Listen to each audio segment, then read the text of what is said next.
Welcome to Gift of Life, the Organ Transplant podcast. These are the stories of those who have received, given, and who are waiting for the gift of life, organ transplantation.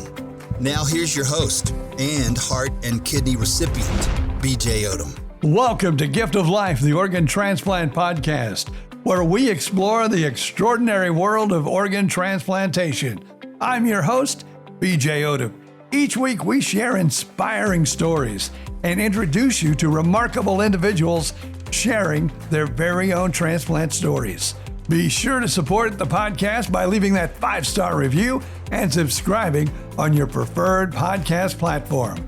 Have a transplant story to share or have comments about the podcast? Love to hear from you. Our email is giftoflifepodcast@gmail.com. Again, that's giftoflifepodcast@gmail.com. And don't forget to connect with us on Facebook, Gift of Life, the Organ Transplant Podcast. In this inspiring episode 46, we have a sit down with Jen Mustin, a lifelong athlete, head coach of the women's lacrosse team, and assistant athletic director at York College in Pennsylvania. Jen's journey is a testament to resilience, teamwork, and the incredible power of organ donation. Despite being dedicated to sports and coaching, it wasn't until she and her husband moved to York, where a new doctor took a closer look at her medical records. In 2017, she received life-changing news. She had chronic kidney disease, CKD. Facing an uncertain future, Jen's competitive spirit and unwavering support of her team kept her fighting. Thanks to a selfless donor and their family, she received a kidney transplant just in time, avoiding dialysis and regaining her strength. Jen's story is filled with ups and downs, but she embraces every challenge with the heart of an athlete. We'll have Jen's story coming up next. We welcome Jen Mustin to the show, and today I just want you to start out, Jen, by telling us a little bit about yourself. Yeah, thank you so much for having me. I currently am a collegiate lacrosse coach. I have been doing that for over 20 years at this point. I've been at my same college for 18 years now as the head coach, and I'm the assistant athletic director at our college. So I love coaching. It's my passion. I love working with the young women and have been blessed to work with them for, a giant part of my life now. I was an athlete myself in college. That is also where I met my husband. We both played Division I lacrosse at a school in Maryland. And I loved my time with my teammates and my coaches, and that just made me want to become a coach as well. So that's, a giant part of my life, and I love sports, love athletics, and I just love still being involved in that, 25 some years after I graduated college as well. So that's just a little bit about me. I also have 2 dogs at home. My husband and I live in a community where, we can golf, we can play pickleball, we stay very active, and we just love being outside. So we have a great community of friends around us here that we've built, and just live a really nice lifestyle and are super happy and healthy, which is important. So thanks for having me. Oh, no problem. Let's plug that team that you are coaching for. Maybe, someone is either knows them or wants to root them on. So what college are you coaching at? So I coach at York College of Pennsylvania, located in York, Pennsylvania. It's a Division III school. I've been here for 18 years. One of my assistant coaches, Ashley, has been coaching with me here all 18 years, and her and I played in college together. So she was my teammate, and after college, I went on to coaching. She went on to, working in the career world, and I needed an assistant at York. It was a part-time gig, and she came on with me and has been there ever since. So I work at York College. It's a great school. We have a ton of majors. I have a ton of science majors on my team, business, education, sport management. We have it all. So It's a really great school. Oh, cool. Now let's get into the meat of the issue. You have a transplant story, and we want you to share it right here on the Gift of Life. How did it start? Let's just start at the beginning. That's always the best place to start. So, I mean, like I mentioned, I was an athlete my whole entire life. Played three sports: middle school, high school. Played Division I lacrosse in college. After college, I did triathlons. I did a half Ironman. Um, Through my whole life, I was always really tired all the time. I could never figure out why. Um, just never really sorted that out. Um, After college, I lived right around where I went to school, and I had a primary care doctor around there. Started working, started doing triathlons, the whole like you graduate from being an athlete and you kind of don't want to lose that identity. So you try to keep that athletic part of your life going. And so I was doing triathlons, still really tired. Um, Living in Baltimore, commuting to York, which was an hour away for work. And I did that for 10 years. So after 10 years, it was time for my husband and I to move closer to where I worked, which we did. And that was basically the catalyst for kicking all of this off, because I ended up switching my doctors up here. And the very first visit I had with my new primary care doctor, she was going over all the files from my old primary care doctor and looking at blood test results and kind of squinting her eyes and scratching her head going, these numbers don't match up, you with your age and your size, and your GFR is off and your creatinine is off. And I'm listening to these words going, I don't even know what that is. So she didn't like what she was seeing. She sent me to a specialist to get blood work, urine tests, and the whole workup. And that specialist didn't like what he was seeing either, and kind of said, this is beyond me. I'm not sure what you have. You need to go to Johns Hopkins, and see a specialist there. So it just kind of like us moving up here to York kind of kicked off the whole process and me finding out that there was some issue. Fast forward, I went to Hopkins, saw a nephrologist there, and he confirmed that I had kidney disease. Now, this was in 2017, of which I have blood test records going all the way back to 2008 that show this, but I was never made aware. And, when you're in your 20s and early 30s and I've never been to the hospital. I've never had any issues. All the years of playing sports, I've only really broken one bone, and that was in like middle school. So never was out, never was injured. So you don't know how to read blood tests. You don't know what you're looking at. You need a doctor to tell you. No And my kidding. previous doctor, she never said anything. I don't know. So 2017, got diagnosed with CKD. Still to this day, don't really know what the cause of my CKD is. I've had a lot of tests to try to find out. I've had, a genetic panel ran. I've had 2 biopsies that were inconclusive. So still don't really know the cause of my kidney disease, but that I in fact did have it. So, that was kind of a shock in 17 to find that out. And of course, to comb through old blood work records and then see the numbers, now that I understood them, see the numbers that they were right there, plain as day. So that was a lot at the time. Yeah, because I would say being an athlete who, like you said, had never been sick, and then all of a sudden find out you have CKD has to be, pretty shattering for a person that's, athletic, I would think. Well, actually anybody, but see, the way I look at it, I kind of had a bad heart from birth, so this has been with me my entire life. So when I got to Sure. my transplant, it wasn't that difficult. For me, it was part of life. For someone like you, Of I've got to course. think that, oh my God. And I Right. mean, I would think it would probably hit someone like you harder than it did me, even though I was getting a heart transplant because, you'd done sports all your life. And so Sure. how did that, what did you think and what was your feelings at the time, if I can ask? Of course. Yeah. I mean, I had it all. I was confused. I was really mad and angry. I just didn't know, like, when you're told you have a disease, and you're in your, I don't know, I think I was in my 30s at that point. Um, it's weird because, again, I had never had anything medically wrong with me. So I wasn't used to that.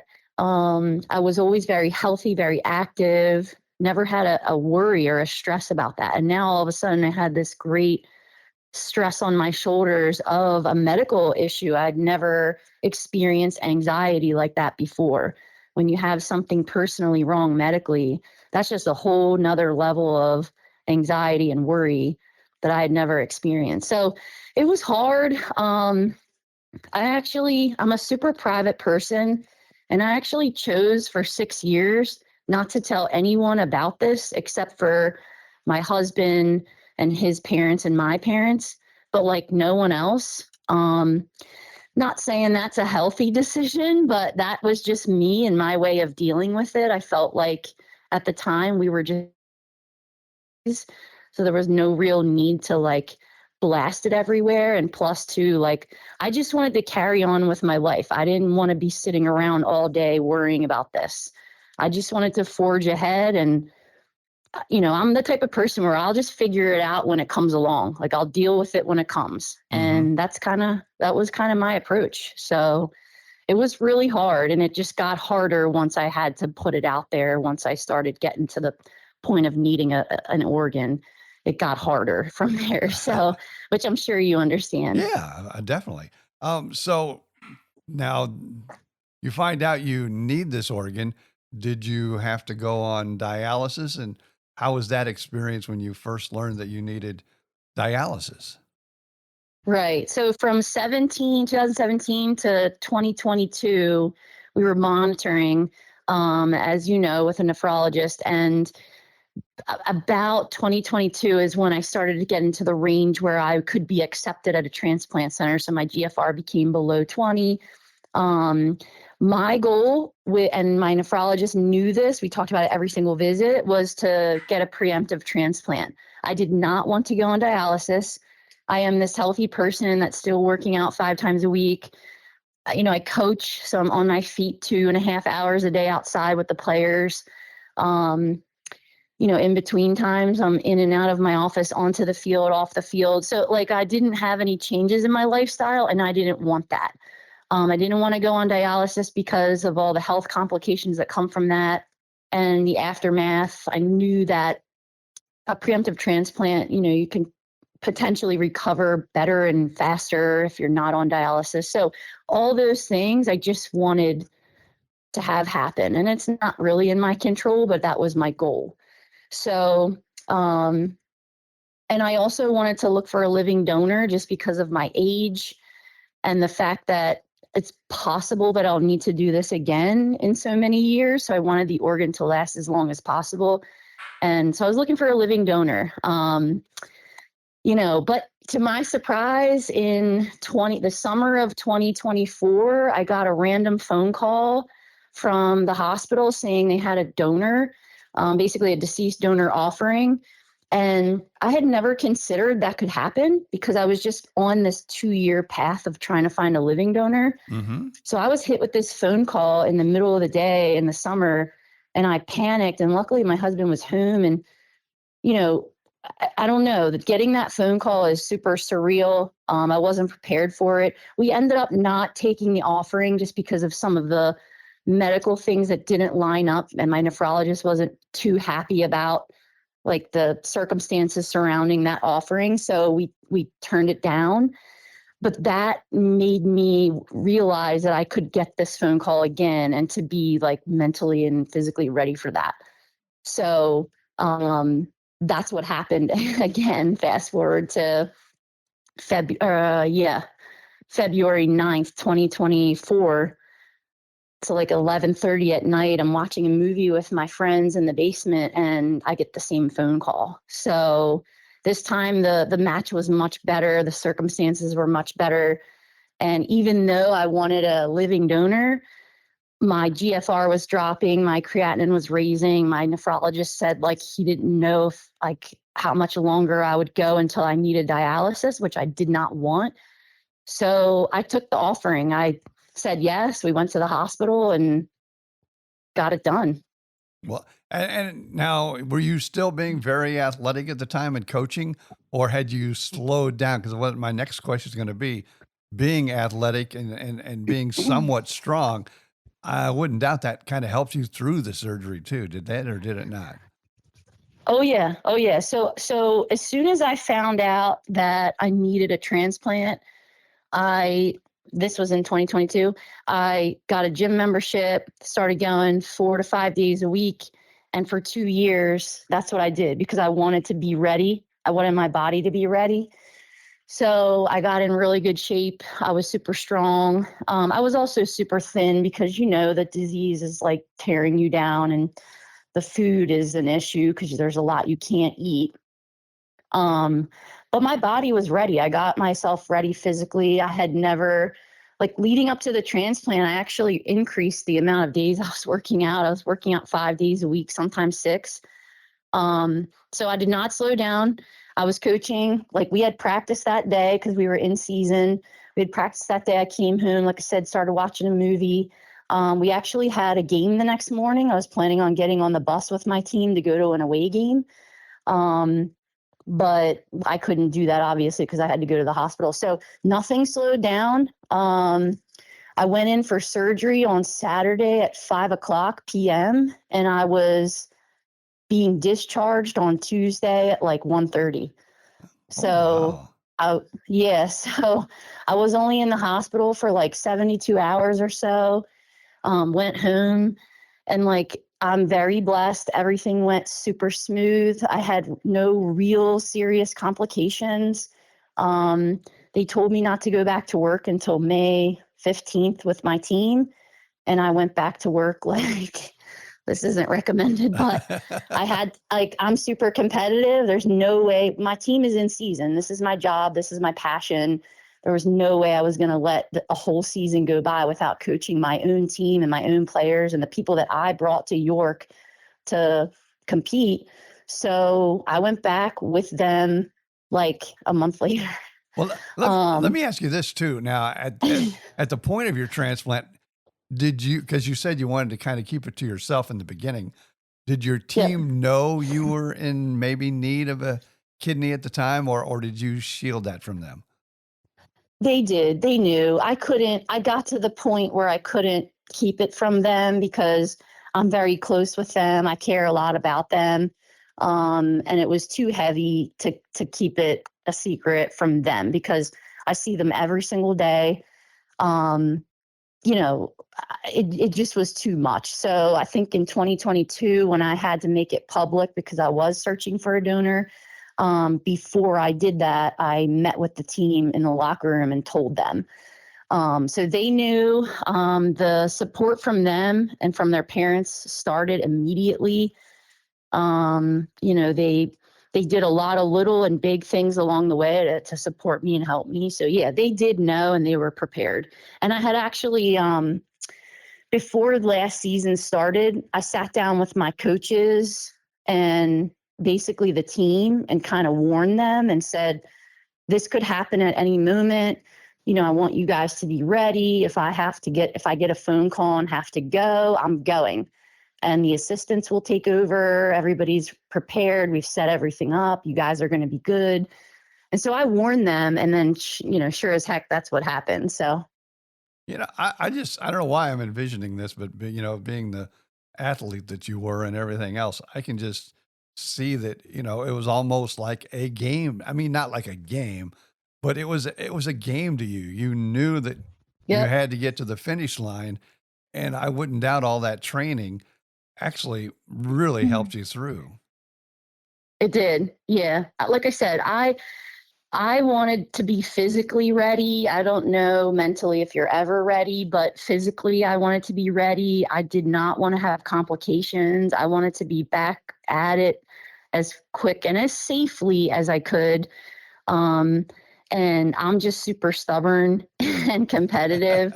So for the doctors to tell me like, hey, you should be out of work for 12 weeks. Like that wasn't acceptable to me. And I wasn't trying to take my situation for granted, but I work outside. A lacrosse field is a ginormous space. I felt like I could safely accomplish coaching whilst keeping my distance from the players. I wore a mask even though I was outside. I never went inside with them, like when they went into the building or into the locker room. Like I didn't do that. I just met them on the field, coached, and then left. Mm-hmm. So I cut out like all the other things that, coaching entails with like being indoors and like the film and meeting with players inside. Like I didn't do any of that, but I could not be at practice. I could not be at the games. So I did miss a few games in the beginning because again, you're right out of the hospital. You can't walk very far. You have a drain in you.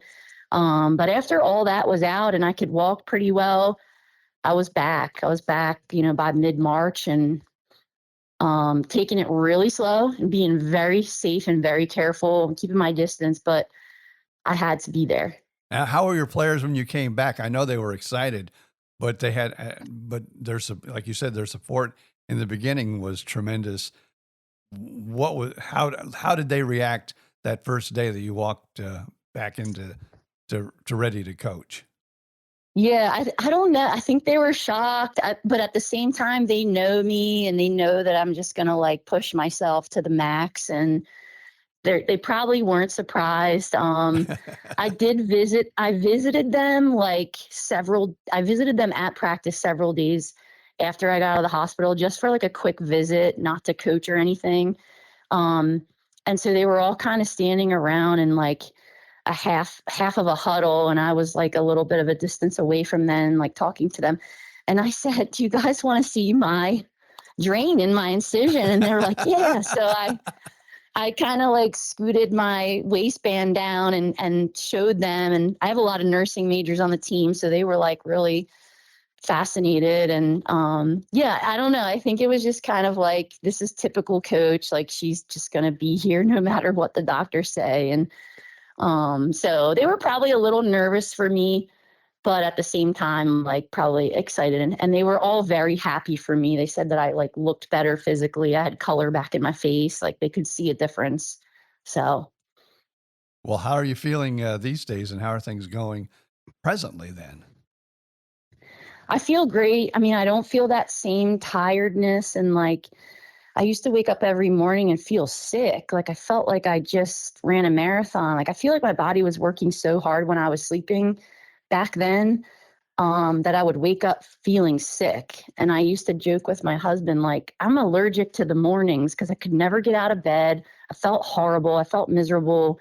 And I never understood that because I just got off of like an 8-hour rest time. So that's gone. Like I feel so good. I get restful sleep. I never had that before. I feel tired because of what my body went through and having another organ in there, but not like before, if that makes sense. Yeah. It's different. So I'm very blessed. I feel really lucky and fortunate. And the only time I've ever been in the hospital in my entire life was the 3 days that I got a kidney transplant. So I'm pretty proud of that. Yeah, very fortunate and very blessed. And it's For an sure. amazing story for sure. And now have you thought about, because, I know it's out there. I'm not very athletic, so I'd probably be one of the last people to show up. But have you thought about, because they do have a transplant, they call them the transplant games. Have you ever considered, or do Yes. you know of these? So I did not know about it until recently, maybe even 2 weeks ago. I found out about it through another connection online, through Dawn, who's been on your podcast. And she told me about these games. I looked them up. I'm going. They're not until 2026.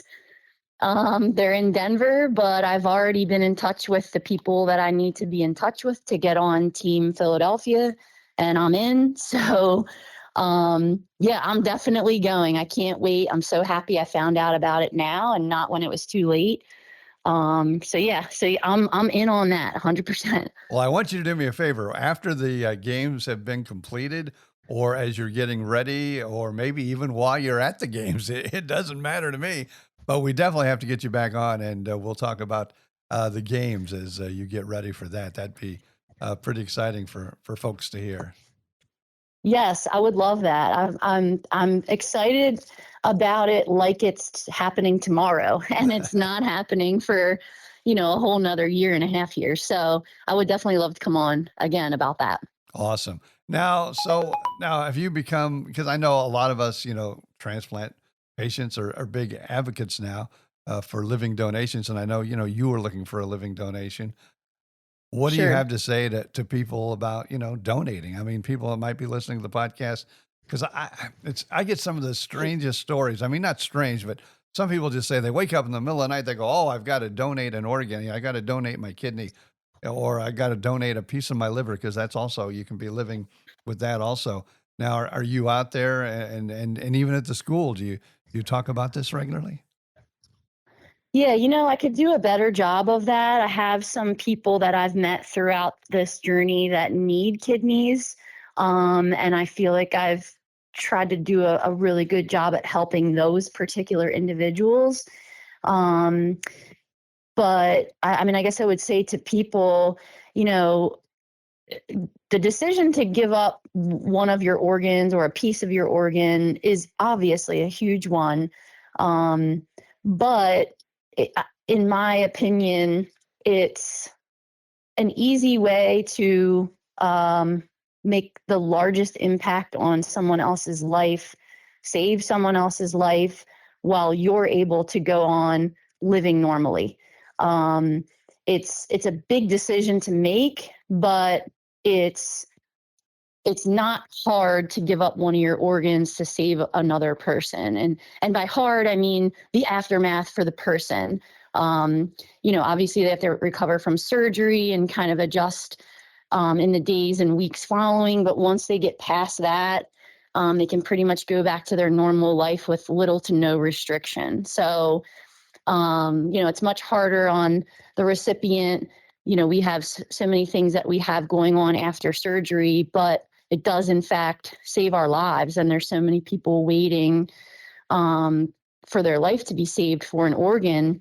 And I just feel like people aren't aware of how possible it is to do this for someone else. So, a lot of people came forward for me. I was so appreciative of that. I never experienced human kindness like that.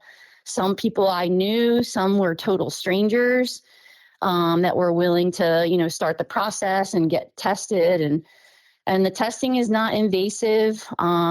It can be long, just depending on timing, but it's not invasive. It shouldn't be painful. It's blood tests, urine tests, sometimes EKGs, and sometimes it's great for the person donating because they get a full workup and they get to have an opportunity to look for doctors to look inside them and see if there's anything that person needs to look into further, or if they have a 100% clean bill of health. So, I just feel like people don't think about it enough and how much it can impact someone's life forever. And, it's a way to just really leave your mark on this world. And I have been doing this podcast and heard, from donors and donor families and everything else. And and then of course, people who have received kidneys, and they have said, there's been time after time that someone's come forward to donate a kidney and went through that process. And in the middle of the process, it pretty much saved their lives. Maybe they couldn't donate the kidney because of the illness or whatever, but they discovered things Yes. that they would have never discovered before until they had that workout. And of course, it's always covered by who's ever receiving that kidney's insurance in the hospital. So, you know, and if you're donating to someone who is in another state, in a lot of instances, the trip to wherever. That's why I got a friend of mine here in Florida looking for a kidney. He says, "Hey, you can get a free trip to Florida. Just come down here and go through the process to see if you can donate that kidney to me." So that's pretty Yes. awesome stuff. Yep. Of course. Yeah. People can find out things about themselves health wise that they didn't know were happening. So exactly like you said, or they find out that they're in perfect health, which is, That's always something everyone would like to know. So well, anything we may have missed that you would like to talk about before we let you go here today? And we do appreciate your story. sure. Yeah, of course. I mean, I'm really fortunate. I'm very blessed. As a recipient yourself, I'm sure you know this, but you think about your donor and the fact that you have that kidney in your body every single day, multiple times a day. And, I just had so much support around me, my husband, my parents, my friends, my players, their parents, total strangers. I just never, like I said, experienced the human spirit like that before. People just being so kind. It's not like, they're sharing their side of fries with you. Like they're willing to give you an organ out of their body. And that just to me, like blows my mind. So it, changed my perspective a little bit. I'm really grateful and I'm happy to connect with other people in this community and help other people as much as I can to have, a success story like your story and like mine. So I'm just really grateful. Thanks to Jen Mustin for sharing her transplant story. Be sure to join us each week for a new heartfelt episode, Gift of Life, the Organ Transplant Podcast. If you have a transplant story, email us giftoflifepodcast@gmail.com. Again, that's giftoflifepodcast@gmail.com. You can also email us with any other comments you may have on the show. Follow us on Facebook and don't forget to like and share this episode. And we would so much appreciate it also if you left that 5-star review on your favorite podcast platform. Another podcast you might enjoy is myself and my old morning show partner, Bill Stevens, called BJ and Bill the Podcast on the Podcast Playground Network, home of some of the best podcasts in the world. And until next time, I'm BJ Odom. Thank you for being a part of our journey and remind us all to appreciate each and every day and to treasure the extraordinary gift of life.